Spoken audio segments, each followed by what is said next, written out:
Mr. President, dear members of the EPP family, dear hosts from our sister party, Kokomus. Europe is not just a geographical term.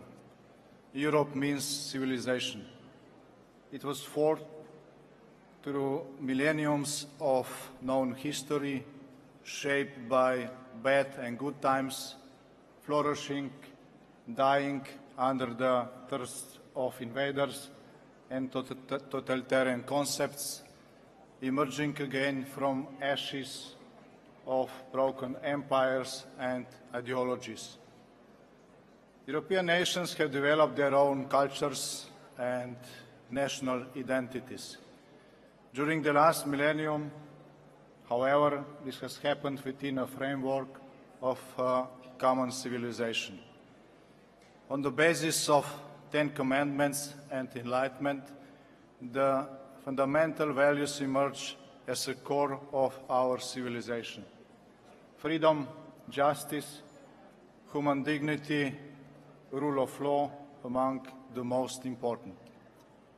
Those values were, however, not enough to prevent terrible clashes among the European nations, neither to prevent anti-human ideologies of national and international socialism to enslave many of the European nations for years or even decades. To prevent the sad and sometimes cruel history from being repeated, the founding fathers, which were all Christian Democrats, created the European Union, union of values. Since then, more and more Europeans enjoyed peace and higher standards of living.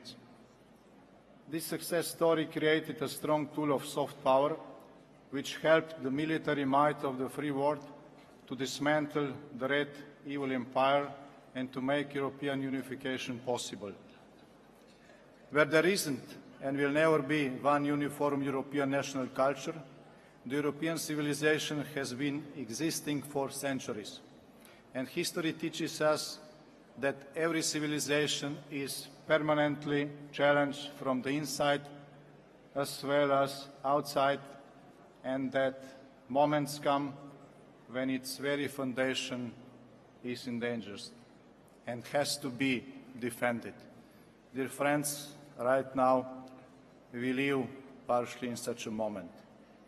From the inside, European civilization is challenged by various forms of cultural Marxism, seeking to dismantle family, national and European identity, private property, private education, and religion, being backed by those who see a future world as only one multinational company.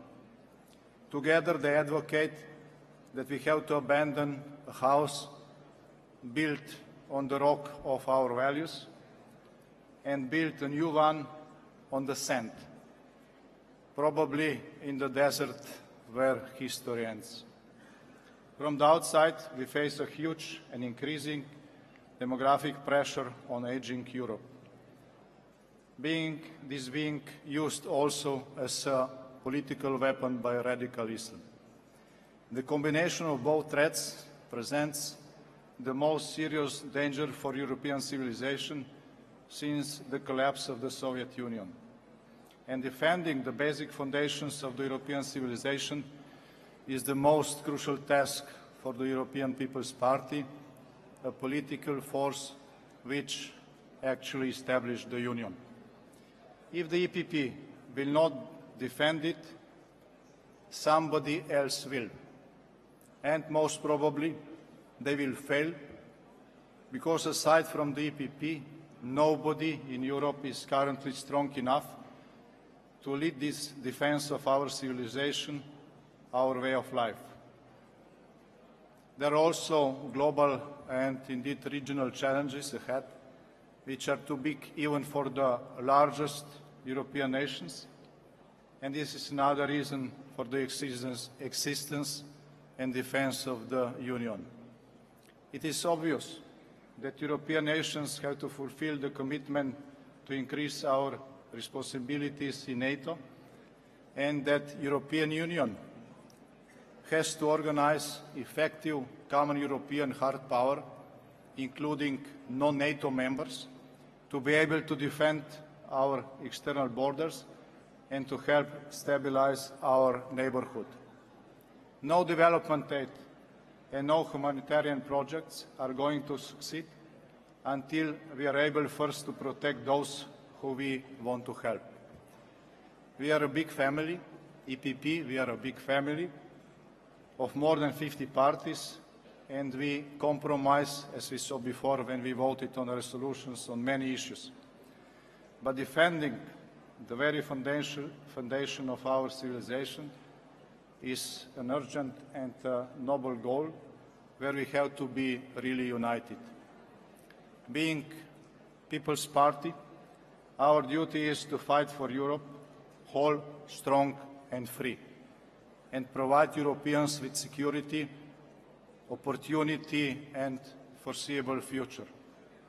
If voters across the continent will see and feel our unity and determination, the next European elections will be a significant victory for the European People's Party. Thank you very much.